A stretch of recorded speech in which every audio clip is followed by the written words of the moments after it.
अस्सलाम वालेकुम व्यूअर्स, मैं साजिद काजी हूं और इस चैनल पे एक बार फिर से आपको खुशामदीद कहता हूं। गोल्ड, सिल्वर या फॉरेन करेंसी किस में इन्वेस्ट किया जाए, ये सवाल ज़बान ज़द-ए-आम है और बहुत सारे लोग इसके ऊपर क्वेश्चन कर रहे हैं और इसकी रीज़न भी मैं आज आपको बताऊंगा कि ये क्यों इस तरफ जो है बहुत ज़्यादा शिफ्ट आ रहा है गोल्ड के अंदर, सिल्वर के अंदर, फॉरेन करेंसी के अंदर और रियल एस्टेट के हवाले से कुछ चीज़ें मैंने आपके सामने रखी थी। लेकिन आज की वीडियो स्पेसिफिकली इन तीन कमोडिटीज़ के ऊपर है, इन तीन चीज़ों के ऊपर है कि यहाँ पे एक तो नंबर वन तो यहाँ पे क्यों लोग इस तरफ जा रहे हैं, रुझान इस तरफ क्यों इतना ज़्यादा है, और फिर जो प्राइसिंग अभी है, जैसे गोल्ड की प्राइस जो है वो पर ग्राम तकरीबन 23,000 रुपए पाकिस्तानी चल रही है और इसी तरह से सिल्वर की प्राइस जो है वो 290 रुपए पर ग्राम चल रही है। तो इसके जो डिफरेंस आया है रिसेंट टाइम्स के अंदर वो क्यों आया है उसके ऊपर भी बात करेंगे और आपकी इन्वेस्टमेंट जो है वो किस हवाले से, अगर आप इन तीनों में से कहां पे आप करें तो लॉन्ग टर्म में और शॉर्ट टर्म में सिक्योर रह सकती है। तो ये वीडियो कंप्लीट देखिएगा और इस चैनल को लाजमी सब्सक्राइब कर लें ताकि आने वाली वीडियोस आप तक टाइमली पहुंच सके। अब जहां तक बात करें गोल्ड की, तो अभी जो प्राइस चल रही है वो 23,500 के अराउंड पर ग्राम इसकी प्राइस चल रही है। इसी तरह से सिल्वर की 290 रुपए प्राइस है पर ग्राम। तो इसको अगर कंपेयर किया जाए तो ये जो रेशो है इसमें 1 ग्राम गोल्ड के अगेंस्ट 80 ग्राम सिल्वर जो है वो आपको देना पड़ता है, तो आपको गोल्ड मिलता है 1 ग्राम का। तो अब ये इस रेशो को आपने जेहन में रखना है और इसको आगे जाके मैं एक्सप्लेन करूंगा कि क्यों ये रेशो जो है ये बहुत ज्यादा है और इतना डिफरेंस जो है अगर हो तो उसमें आपको क्या करना चाहिए। खासतौर पे गोल्ड के हवाले से अगर बात की जाए तो ऑल टाइम हाई का मैंने आपको बताया था 44% जो है वो इंक्रीज हुआ है 2024-25 के अंदर गोल्ड। और इसकी अगर बात की जाए तो आगे आने वाले टाइम में क्या एक्सपेक्टेशन है, एक चीज तो मैंने आपको बताई थी कि रशिया और यूक्रेन की जंग जो है वो उससे डायरेक्टली रिलेटेड है ये चीज के वहां पे जैसे ही पीस एग्रीमेंट जो है वो साइन होगा तो आप देखेंगे कि एक ह्यूज जो डिप है प्राइस में, गोल्ड की प्राइस में वो आएगा और ये प्राइस जो है वो 2500 से 2600 डॉलर पर आउंस जो है ये आ सकती है। और पाकिस्तान में ये प्राइस जो है वो गिर के तकरीबन 2,70,80,000 के ऊपर भी आ सकती है, ये एक्सपेक्टेड है। इससे नीचे भी हो सकता है लेकिन ये सेफ साइड में आपको बताऊं तो ये आने वाले टाइम में अगर ये पीस एग्रीमेंट हो जाता है तो ये प्राइस यहां तक आ सकती है। दूसरा, आपने हमेशा अब ये तो असेसमेंट है, मैंने आपको वो बताया है। एक असेसमेंट आपको करने के लिए जो तरीकाकार है वो ये है कि आपने गोल्ड और इसकी जो रेशो है वो देखनी है सिल्वर की। और अगर आप इसकी रेशो में बहुत ज्यादा फर्क देखें और सिल्वर को सस्ता पाएं बहुत ज्यादा, कि आपको लगे कि यहाँ पे जो 55 से 60 ग्राम से ज्यादा सोना आपका लग रहा है एक ग्राम गोल्ड खरीदने में, तो आप ये समझें कि फिर गोल्ड की प्राइस जो है वो हाई है या सिल्वर जो है अभी बहुत ज्यादा सस्ता है। तो दोनों को कंपैरिजन में अगर देखा जाए तो एक बड़ा पुराना जो फार्मूला चलता आ रहा है वो 55 से 60 ग्राम जो चांदी है उसमें आपका जो गोल्ड है 1 ग्राम का वो आ जाता है। तो अब जो है इस टाइम के रेट की अगर बात की जाए तो 290 रुपए का ग्राम है चांदी। इसको कंपेयर करें तो ये 80 ग्राम जो है वो बनता है, तो ये बहुत ज्यादा है। अगर आप इसको देखें तो डिफरेंस ज्यादा है तो रिस्क फैक्टर भी डेफिनेटली ज्यादा है।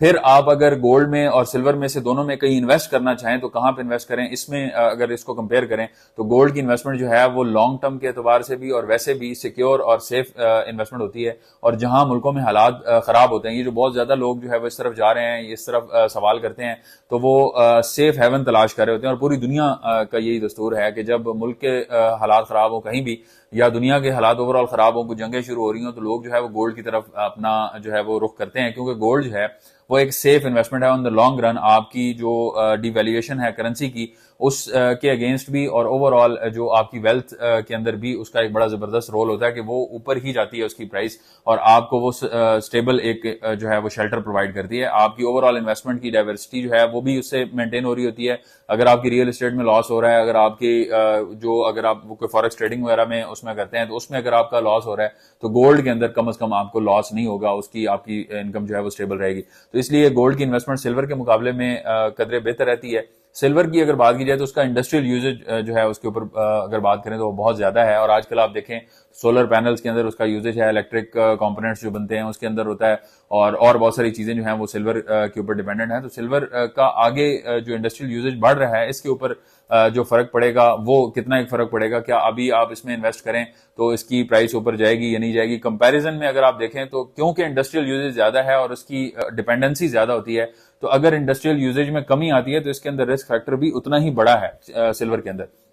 गोल्ड के कंपैरिजन में सिल्वर की इन्वेस्टमेंट जो है वो उस तरह से सिक्योर और रिलायबल नहीं है जिस तरह से गोल्ड की इन्वेस्टमेंट जो है वो रिलायबल है। गोल्ड जो है वो आप ये समझ लें कि प्रीमियम करेंसी है आपकी पूरी दुनिया में, और अगर आप उसमें इन्वेस्ट करके कोई चीज रखते हैं, ये सेव करते हैं, तो वो आपको कभी भी नुकसान नहीं देगी। जबकि सिल्वर के अंदर जैसे मैंने आपको बताया कि इंडस्ट्रियल, अब वैसे नॉर्मल ज्वेलरी सिल्वर की इस तरह से लोग इस्तेमाल नहीं करते जिस तरह से गोल्ड की ज्वेलरी इस्तेमाल होती है। इसी तरह से करेंसी के हवाले से एतबार से देखा जाए तो पूरी दुनिया में गोल्ड को एक स्टैंडर्ड के तौर पर इस्तेमाल किया जाता है, सिल्वर को उस तरह से नहीं इस्तेमाल किया जाता। तो सिल्वर का जो मेजर यूजेज है वो इंडस्ट्रियल यूजेज है। अब वहां पे अगर किसी भी किस्म का प्रॉब्लम आता है तो जैसे मैंने आपको पहले बताया, तो वो रिस्क फैक्टर जो है वो आपने जेन में रखना है। और तीसरी चीज है करेंसी नोट्स की। तो करेंसी नोट्स हमेशा एक रिस्की एलिमेंट है, क्योंकि मेजर जो चीज है, जो असल चीज है, जो आपकी रियल वेल्थ है, वो आपकी गोल्ड और सिल्वर के अंदर है। इन दोनों के कंपैरिजन में अगर आप देखें तो सबसे जो रिस्की इन्वेस्टमेंट आती है तीनों में से, वो करेंसी नोट्स की इन्वेस्टमेंट है। और अगर आप करेंसी में फॉरेक्स ट्रेडिंग के अंदर भी इन्वेस्ट करते हैं तो उसके अंदर भी कोशिश करनी चाहिए कि मिनिमम से मिनिमम रेशियो जो है वो आप इन्वेस्ट करें। अगर आपने 100 रुपए इन्वेस्ट करने हैं पूरे ओवरऑल आपकी 100 रुपए की जो इन्वेस्टमेंट्स हैं, तो उसमें से आपकी 5 रुपए की इन्वेस्टमेंट करेंसी नोट्स में होनी चाहिए, इससे ज्यादा नहीं होनी चाहिए।